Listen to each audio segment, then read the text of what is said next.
Génocide, génocide, génocide. Je le répète volontairement car malgré 18 mois de massacre à Gaza, vous refusez toujours délibérément d'employer ce terme, Madame Kallas. 18 mois de tuerie et plus de 55 000 morts, 18 mois de destruction dont 90% des écoles, 18 mois de famine pour 2 millions de civils, 18 mois que le gouvernement israélien organise méthodiquement et délibérément le génocide du peuple palestinien.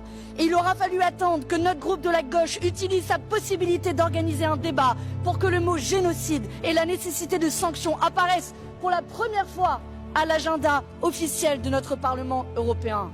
Nous faisons en somme ce que vous, Madame Kallas, et vous, dirigeants européens, qui ne daignent même pas venir pour ce débat, avez refusé de faire jusqu'à présent. Qualifier l'indicible pour agir, sanctionner, protéger et sortir de votre complicité.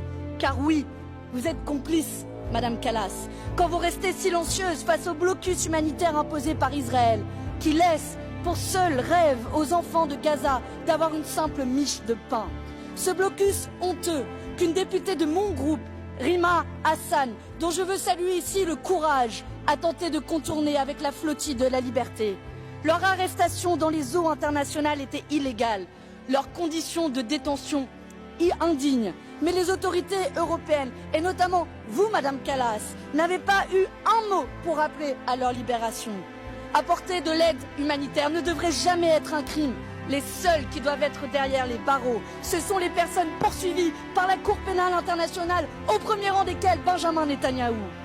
Madame Kallas, je vous le redis, l'Union européenne et les dirigeants européens sont directement complices du génocide. Complices quand vous laissez Benjamin Netanyahou fouler le sol européen sans l'arrêter.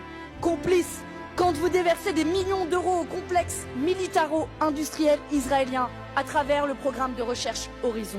Complices quand des États européens continuent à commercer et à livrer des armes à une armée génocidaire. Les mots ne suffisent plus, il faut des actes. Et j'ai une question pour vous, chers collègues. Savez-vous combien notre Parlement et l'Union européenne ont adopté à raison de paquets de sanctions contre la Russie? 17. 17. Et contre Israël qui organise un génocide? 0. C'est ce deux poids, deux mesures qui affaiblit toute l'architecture du droit international et qui est insupportable. Le soutien inconditionnel de l'Europe à l'extrême droite israélienne doit cesser.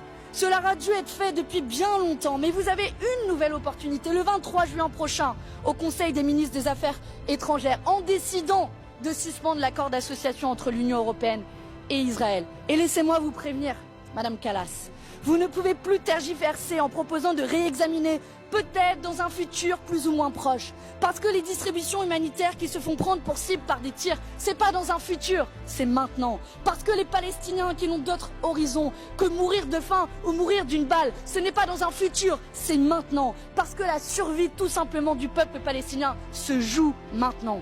Tout doit être mis en œuvre pour faire plier le gouvernement de Benjamin Netanyahou. Il faut un embargo total sur les armes et des sanctions économiques et commerciales massives contre Israël. Ce n'est pas seulement notre groupe qui le demande, souvent seul, je dois le dire dans cet hémicycle, mais ce sont aussi des centaines de milliers de personnes qui, de Rome à La Haye, de Paris à Bruxelles, se mobilisent partout en Europe et qui font bien plus que vous, dirigeants européens, en 2 ans contre le génocide. Alors Madame Kallas, pour finir, puisque les cris de douleur des Palestiniens vous indiffèrent, peut-être que leurs poèmes trouveront grâce à vos cœurs pour qu'enfin vous sortiez de l'inaction. Écoutez ce poète palestinien Salem Joubran.